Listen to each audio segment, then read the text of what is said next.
Welcome to another episode of In Your Business. I'm your host, Reeves Kurtner. Season 2 of In Your Business is presented by Moses Auto Mall of Huntington, MosesMeansMore.com, and powered by the Huntington Regional Chamber of Commerce and Kindred Communications. Today, we've got a fun one because we're talking games, great food, and how a national brand is finding its place in our community. Dave & Buster's just opened the doors right here in Barboursville at the Huntington Mall, and we're sitting down with Dave Wiley, the general manager, to hear all about the grand opening, what it's like bringing such a big name to a local market, and how they're building real connections with the community. Let's get in your business. Give us for people who might not be familiar, and I don't know how you're not going to be familiar with Dave & Buster's. They've been a national brand for years. You see them on commercials, and now we finally have one, in Barboursville. But for those not familiar, what's Dave & Buster's? Yeah, so when we first opened, it was pretty cool to have some brand recognition nationally from folks around here. You know, the joke's always that everyone vacations in Myrtle Beach, right? So there's a store in Myrtle Beach that people kind of knew a little bit about Dave & Buster's, Columbus, Cincinnati, Gatlinburg, for those that travel down to Gatlinburg. So Dave & Buster's, we say we want to be the premier place to eat, drink, and play. We've got our store's 25,000 square foot. So it's, when we first opened up, I think the mall maybe had a perception of what Dave & Buster's would be that may be different than what maybe you thought the perception would be. Some people think it's more kid-friendly. Some people think it's all adults because we do have, adult drinks and stuff like that. Right. I would think it's just a little bit of everything. Yeah, we've got 130 games. We've got 60 TVs to be able to watch sports and whatnot. So I think, the target demographic for us is anyone and everyone. But if you were to ask me, like, the corporate answer, I think we do an awful lot towards that 25 to 40-year-old demographic when it comes to some of our social media and, wanting to get some people in, those 25 to 40-year-olds that want to have a group of 10 to 15 to come in and have some drinks and watch a game, maybe play some skee ball or some air hockey and stuff like that. But then at the same time, if you were in the store on a Sunday, you would see we probably had 5 or 6 birthday parties for kids 10 and under. Right. So it's just it's a gamut of everything. And it's also, it kind of changes during the day. On Saturdays, we do a lot of those birthday parties for the younger kids. And then you come in at 10 o'clock and there's a UFC pay-per-view going on. And it's way more adults and having some adult beverages and enjoying the games or the arcade and stuff. So I think it's something for everyone. So it's kind of hard to put it into one back. No. And that's smart, right? To be something for everybody, and something that you're talking about all that. Your food is really good. It's not like oh, they've got games and some food. They've got food and games, so the food, it's a great menu. Yeah. So about 30% of our business is the kitchen. We've got we could seat almost 300 people, so it's a pretty large restaurant side of things too. On top of all the games, I would say. Our food, we've had a lot of great feedback on the food of it being surprisingly good, because I don't know that we do a great job of promoting it a whole lot, because we've got the arcade and all the TV watching and stuff like that. And yeah, the food's been awesome. We kind of adapt the menu every now and then to kind of change some things, but this menu, when we opened, it was the latest menu for the company. A lot of great things on it. Yeah. Let me ask you this. Why now? Why did Dave & Buster's been around since the 80s? Is that right? I think 82. Okay. Been around for a long time.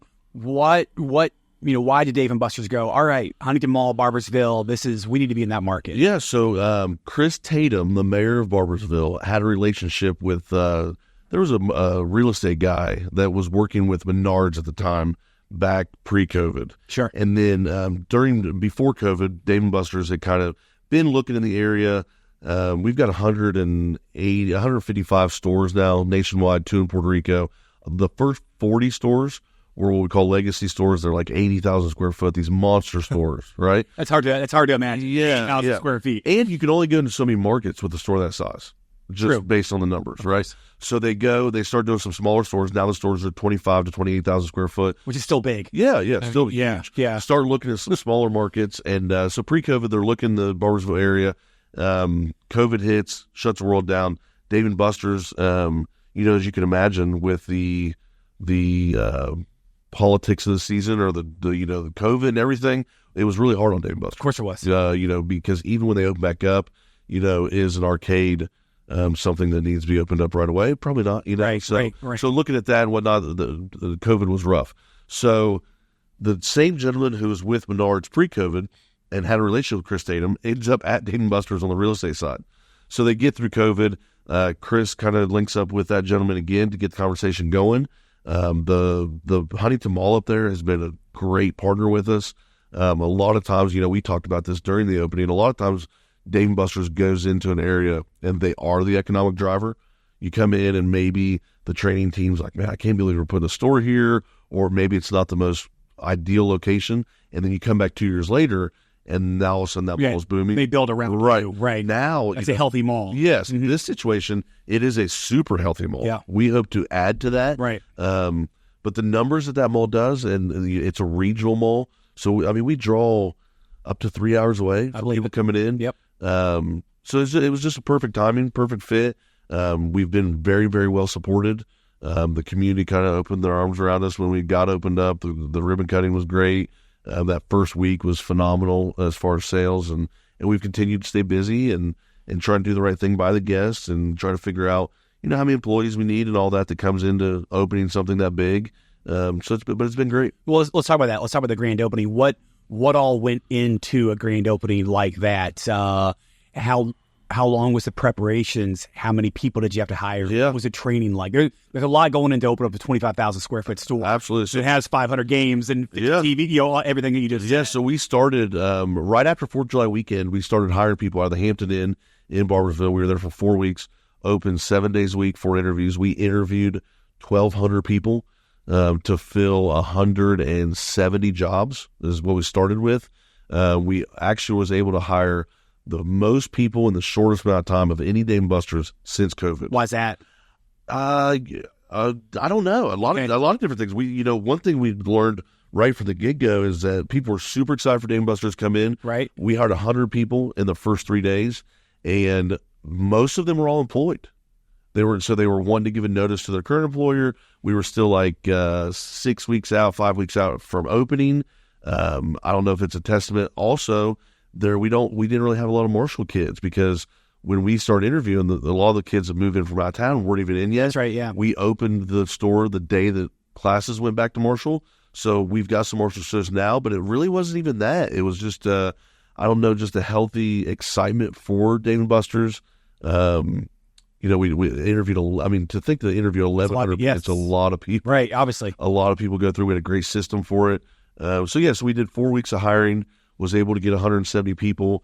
Then we transitioned over to the mall, was able to, basically we had about 30 people come in from all over the country that training different positions in the whole building, from games to food to the hostess stand, everything.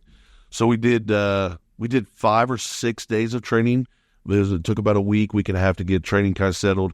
The first half of that week was getting everything loaded in. We loaded in like 80 pallets of supplies and forks and knives and plates and everything, right? Yeah. Everything that goes into a restaurant. And then we were able to do 4 VIP days. So we were able for the staff to, half the staff would be off, and then the other staff would bring their families in as kind of a training deal. And then we did a great VIP night that Friday with some community members, and then opened up that Monday. Was this the first ever grand opening you've been a part of in your career? So I used to be with Texas Roadhouse for over 20 years, and I was a part of a lot of new store openings, but never as far as the management team that was going to stay at that location. Yeah. I opened up probably a dozen stores with Texas Roadhouse. For the first time that I was there from the beginning all the way to see it through. Yeah. But yeah, Dave & Buster's does a great job. We're opening up 10 to 12 stores a year. And then we also own a company called Main Event. So we're opening up 4 or 5 of those a year. So when you get to be opening that many stores, they've got a good system down. That's right. They've got a great team that travels the country and kind of supports them. And, I'm still on conference calls twice a week, just following up stuff going on in the store, stuff like that. So it's been great. Every grand opening, I'm sure, has surprises, right? Anything stick out? Anything surprise you during the grand opening? I don't know. I've been in this business a long time, so not necessarily. Okay. Some restaurant stuff that I'm sure would shock people that aren't in the restaurant business sometimes. Okay. just deal with the public and stuff that goes on. But no, not really. I mean, that we've been, when the kids are in school, Dave & Buster's as a company loses like 24% of our sales. Right. So the store's been very busy. Kids are in school though, so through the week, if you're looking to come in and not fight the crowd, through the week's a great option. We do half-price games on Wednesdays, so that's been a great thing. But the weekends are busy, and it just goes with the mall, and as things progress towards Christmas, it'll continue to get busier. Columbus Day weekend this weekend, they had a big card show at the mall. The mall was slammed Friday night, Saturday, and Sunday. How do you all work with the mall on stuff like that, where, again, you're helping the mall out, obviously, and the mall's helping you out? What kind of relationship do you all have? So the mall's very, very well ran. They've got a newsletter comes out every Monday that says anything that's going on during the month. So they communicate very, very well. They've got a marketing team that does a phenomenal job of not only doing a lot of the communication, but setting up stuff like that to drive more traffic. And one big thing they do is, as you know, because I'm sure they spend some dollars with you as far as advertising, they also advertise for the whole mall in general. That's right. So during our opening, they allocated some dollars for Dave & Buster's advertising. They had a lot of signs up in the mall, trying to educate our guests what doors to come in, stuff like that. Yeah. We're open till midnight, Sunday through Thursday. The mall closes 6 o'clock on Sunday, 9 p.m. the rest of the week. So if we're open, we encourage guests to go to the movie theater entrance, because that entrance is always open for us. If you park over on the food court side, we can still get you out to your car afterwards, but the preferred method is everyone to park out by the movie theaters. But stuff like that, they've done great advertising, communicating, everything. They run a very. Has that been? Are people catching on to that, or? Yeah, absolutely. At first, it was kind of a pain a little bit, but as things go and people start to return and come in multiple times and stuff, they learn. We've got a lot of great signage that kind of explains everything like that to people. We're one of the few stores out there that, we wish we had an entrance to the parking lot. Yeah. But then, there's a lot of stores that wish they had two entrances from the mall, because you've got all that foot traffic. Yeah. People just wander around. So, you take the good with the bad, but I think it's a really good setup once people kind of learn that, to park down the movie theaters. We're open until 1 a.m. Friday and Saturday. So, you could come in at midnight, no problem, after a high school football game or whatever, and still be able to get in that movie court entrance. We talked about when we first started, Dave & Buster's being such a big national brand and a national name. Talk about some of the things that Dave & Buster's, you all have done to localize it, to personalize it. Working with your chamber, reach out to businesses for Christmas parties and events like that. How are you trying to make Dave & Buster's feel, part of it? Yeah, and I think one of the biggest things about the perception of either something being corporate or spend local and whatnot, I definitely encourage the spend local campaigns and stuff like that. But when push comes to shove, it's also all managed locally. So I was already a member of the community, been here for 10 years. We've got 7 managers, including myself. 3 of those managers were local, but even the ones that came in from around the country, they've got kids that go to school here, they shop here, they're rooted in the community. Dave & Buster's typically likes to see those managers involved in the community, and it's not like they move them around every 6 months or anything like that.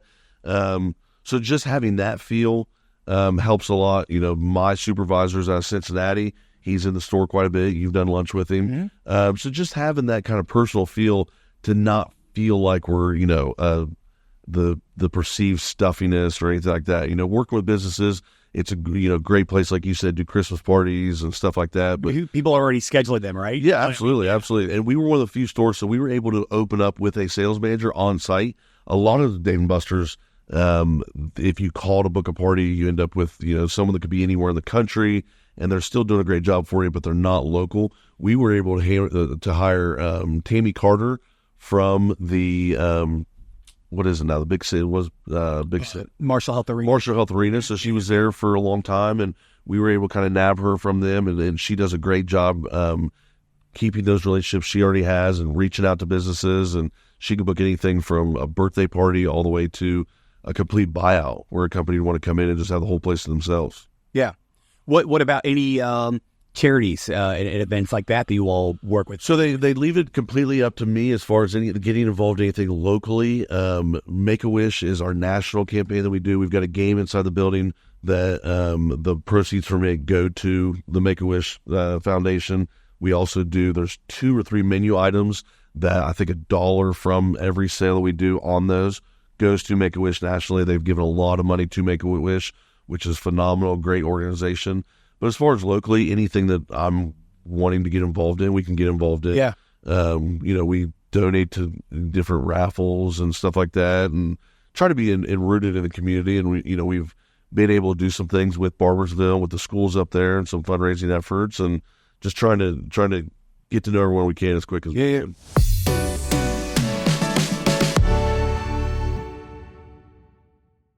Going back to today's October 14th. We're recording. It'll be out in a couple weeks. Opened middle of August, as you said. I know surprises on the grand opening. You said no, but anything that surprised you in general since it's been open in terms of response and reaction to the location? Well, so the company puts out these numbers that they want you to hit, or budgets and whatnot. We've doubled what the expectation is as far as sales. And if you haven't experienced it, it's just something, even if you're just at the mall and you just want to walk through and kind of check it out, it's really pretty cool to just be in the Midway and see people of all ages playing games and having a good time. Not to take a little bit of a tangent, but I've told you this before. I was wondering, being in the restaurant business, what it would be like to work in like a tourist environment where you think people are probably in a little bit of a better mood. A mess up on some food may not be the end of their day. Right. That's kind of how it is. Because when you come into Dave & Buster's, you've made a decision to have fun. That's true. So, people come in, they're in a more of a good mood, more of a better mental state. You're not in a hurry. Yeah, they're definitely not in a hurry. Yeah. People come in. It's great to see people come in with their grandkids, and grandma's riding a motorcycle playing a video game with their grandson or anything like that. It's just, it's really cool to see.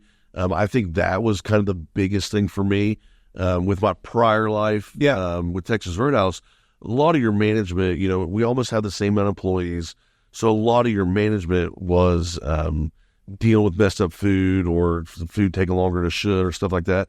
Dave & Buster's, some of that can still happen. Of course. Yeah. But a lot of it's just a different kind of busy. Yeah. It's just a lot of stuff going on in the Midway, a lot of parties, a lot of TV watching. It's just kind of split up a little bit to where it's not just dealing with some negatives all the time.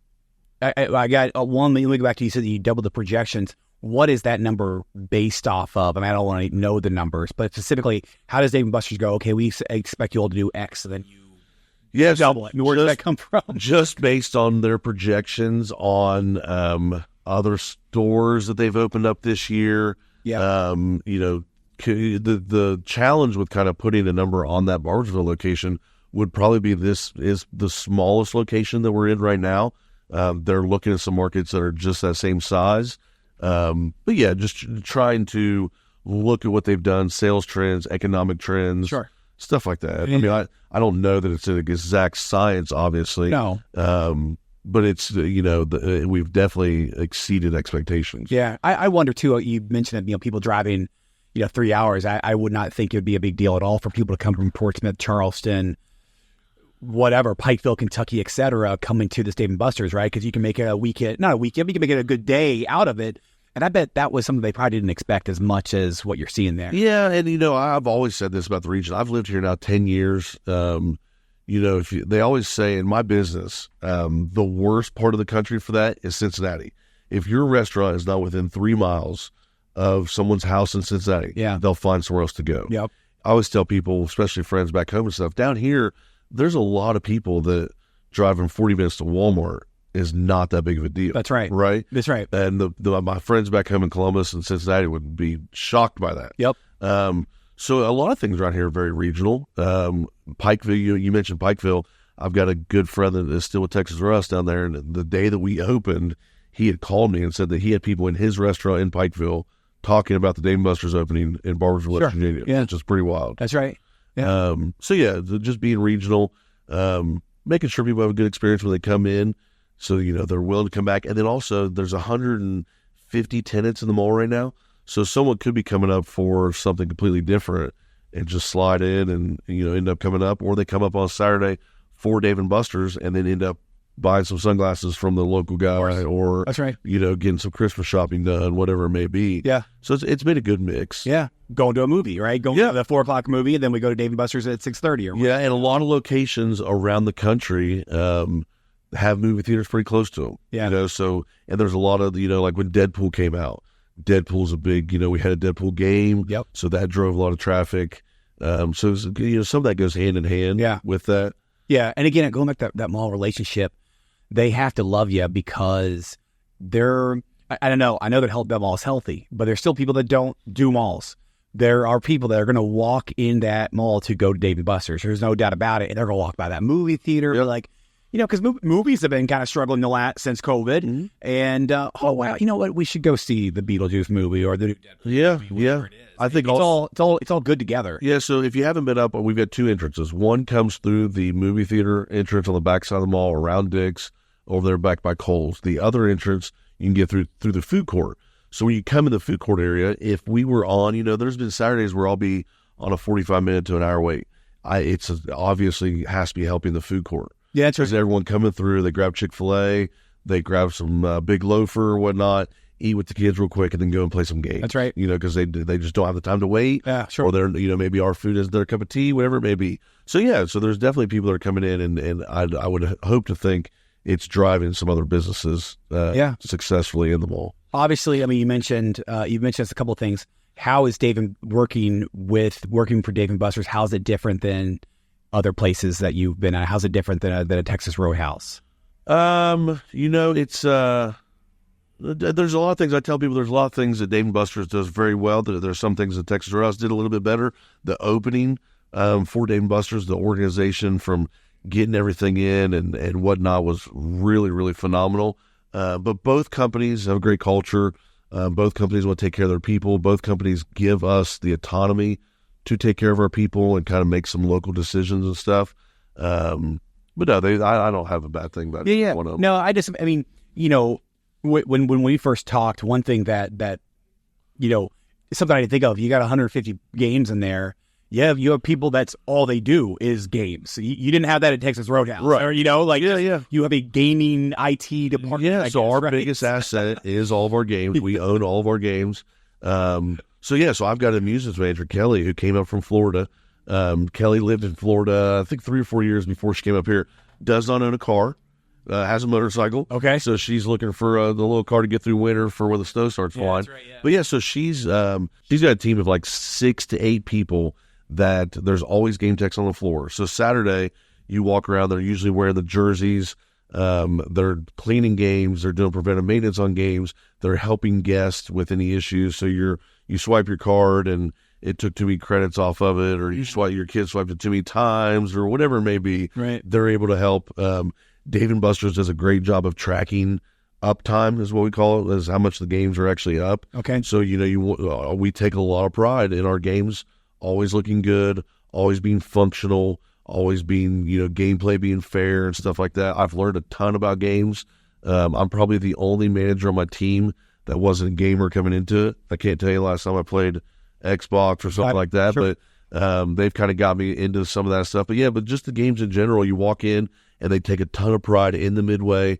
Because we've been to those arcades where you go and like half the game's down, or you go in and the one game you want to play is down. Yeah. The button doesn't work, the joystick is the sound doesn't work. It's a worse. Yeah. So every single Tuesday, Kelly goes through, we do this thing called Test Drive Tuesday.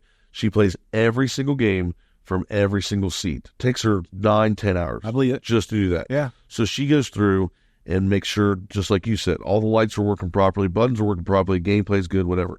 So she goes in, and she's got an iPad where she goes in, does it through this program, and then at the end of that is able to print anything wrong, from the smallest thing to a game being down. So she is able to print that list, and then her team works off of that list for the next 4 days of fixing all those issues. Yeah. Even if to the naked eye you wouldn't even notice, she's in there, she knows what buttons are supposed to be doing what sounds are supposed to be made at what time. Cool. Yeah, it's really pretty neat. So then her team works on that for the next 4 days, and then we roll into the weekend. The games take such a beating. Yeah, of course. Anything that anything moving in the game, as far as like an arm or something like that, any balls that are being thrown at it, You would not believe what I've seen kids do with a skee ball. The fact that we haven't had any shattered glass yet blows my mind. Right. But yeah, so they take a beating through the weekend, and then come Monday, we're getting everything kind of tuned back up, and then she does the test drive on Tuesday again, and then they're just constantly in that flow of getting everything ready. How often will Dave and Buster's update games? So in my take out one. Yeah. So in my short amount of time with the company, we got 2 new games this year. We've got a depot that in Dallas that's got any game that's been taken out of service, or if they've swapped something out, I can show you a report. It's kind of wild. There's a science behind where on the midway the games go, where the racing games are compared to the coin pushers, compared to, we've got an area that has more of like the carnival games, stuff like that. And so we can actually look at what games do better certain times of day as far as income and stuff coming in. So if a game is kind of in the corner and does not get a lot of traction, and I would say after 5 or 6 months of nothing changing, they'll actually swap that out with something else. Smart. But we probably get 3 to 4 games new a year. But for the most part, we've got something for everyone. So it's more about keeping those games kind of up and running. Yeah. Well, and again, it's just like that's something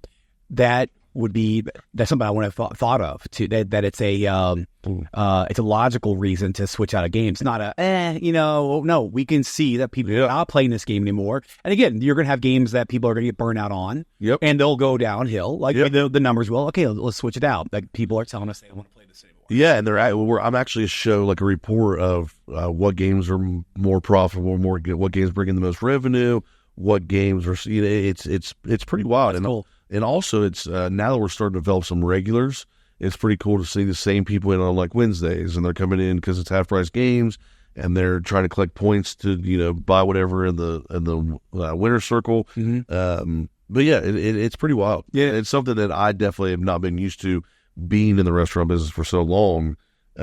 Dealing with it's been cool. It's been a challenge, but it's been fun.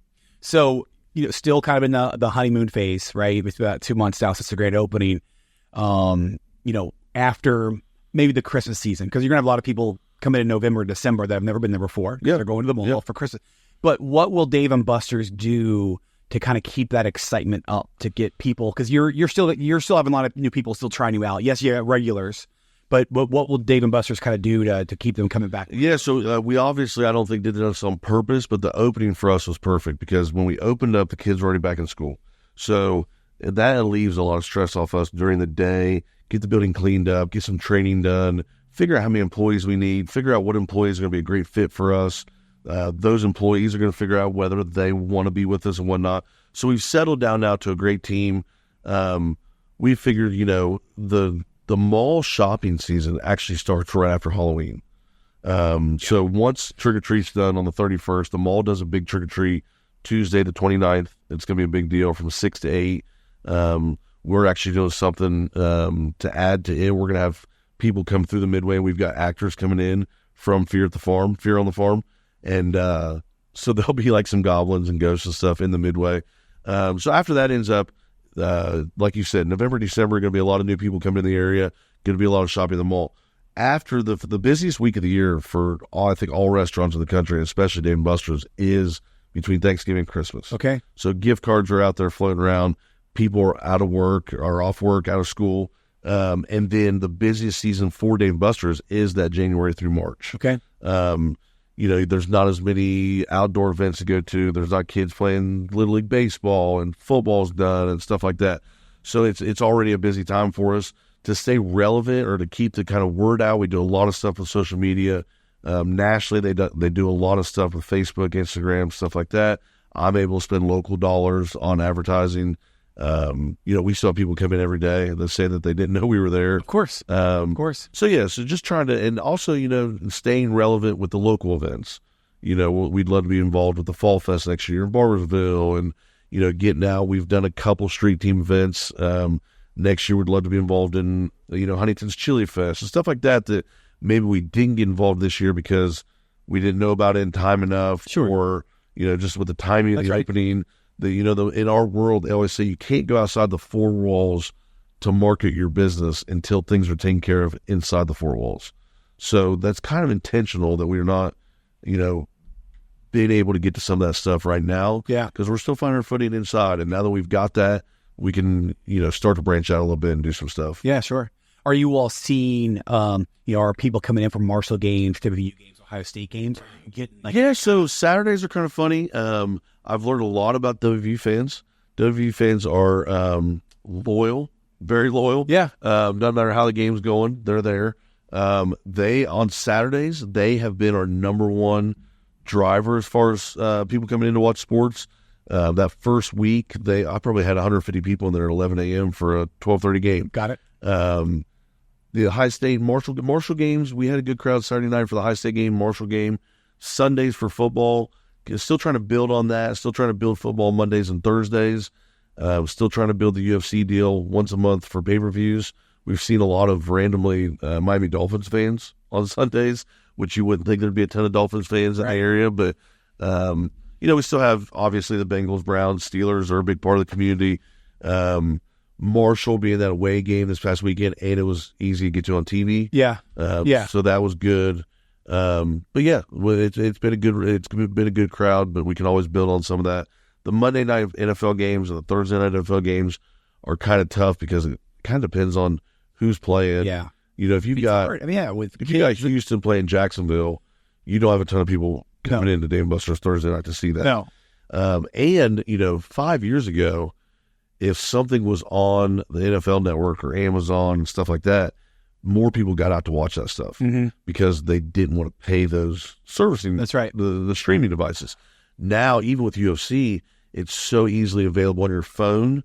That's why we try to make it more of an experience with coming in the shuffleboard area or the interactive darts and stuff like that. Make it something where 10 to 12 people are going to come out and enjoy it, and then also enjoy the game, UFC fights, or we do WWE wrestling, stuff like that. So you have to try to get more than just the game.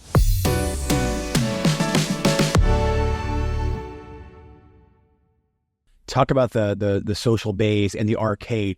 Those are kind of unique for this Dave & Buster's, right? I don't think everyone. Yeah, the arena. The arena. Yeah. Yep. So and the social base too. Yeah. So if you haven't been in, the social bays are easy to explain without a visual, but the arena is not. Okay. So the social bays, we've got 4 social bays, 2 darts, 2 shuffleboard. Each social bay is individually kind of sectioned off next to the bar area. You can come in, it'll hold 10 to 12 people. There's some lounging area with like a cushion back seats with some tables. You've got the shuffleboards that are completely interactive. So you take a puck down a normal shuffleboard lane. The shuffleboard lane is shorter than normal shuffleboard, but the gameplay is still the same. You're able to play some different interactive games on the shuffleboard. The darts are probably my favorite. So there's 2 bays that have the darts. You have a steel tip dartboard. Real darts. Yeah, real steel tip darts.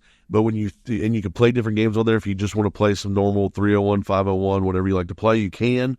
Or there's some different games where the projector on the screen kind of sections off areas that are worth more points and stuff like that. But you actually throw a steel tip dart onto a real dartboard, and you really keep score for it. Yeah, and the computer keeps score for it. It is unreal. Yeah. It's something that even if you're not a dart thrower, it's super cool. Yeah. You get your own TV in the bay, you get your own server. We've had a ton of success. We actually revenue for social bays. So the company, we opened up with the social bays and the arena. First store in Dave & Buster's to do that. But they have been remodeling stores up until this point that have them. There's probably, if I was to guess, there's maybe 40 stores that have the arena and social bays. Out of Barbersville, we have the number 1 revenue in the company. And so they called me a couple weeks ago, and they're like, Dave, what's going on? You've got the number 1 revenue in the company for these social bays. What are you doing? I said, well, do you want the real answer or do you want the company answer? And they're like, we want the real answer. I said, most of the time, a lot of times we're not charging that extra fee for those bays just because sometimes it makes sense just to get people in them to experience them. That's right. So, they're normally $26 an hour. There's 12 people in there. So that's a pretty good value to be able to come in, have an area to do. But, a lot of times right now, like on Saturdays, we've been, we may be on our wait, and you and 3 couples come in. There's 8 of you, and I'm at the host stand, it's like, well, I either tell you it's going to be an hour to an hour and a half, or I could get you in one of these social bays. You enjoy the darts, you enjoy the shuffleboard.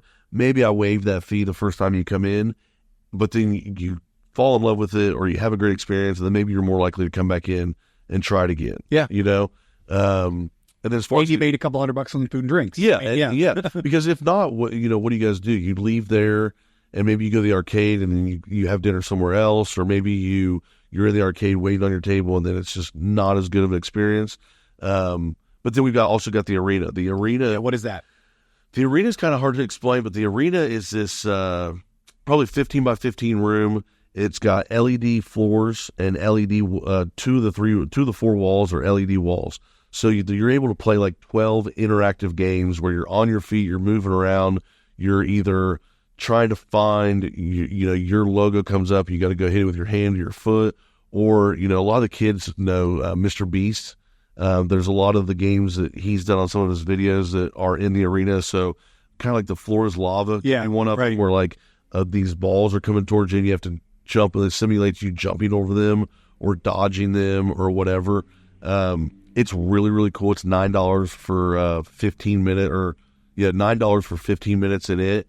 And it's one of those things you have to kind of see to really appreciate. Right. People of all ages love it. You put people in it, and it's like people are kind of drawn to it because it's loud. It's got some stuff going on. Play some music and stuff. But it's really cool. The two sides, two of the walls are glass, so you can watch your family in there playing. Right. You can play up to 6 people in it.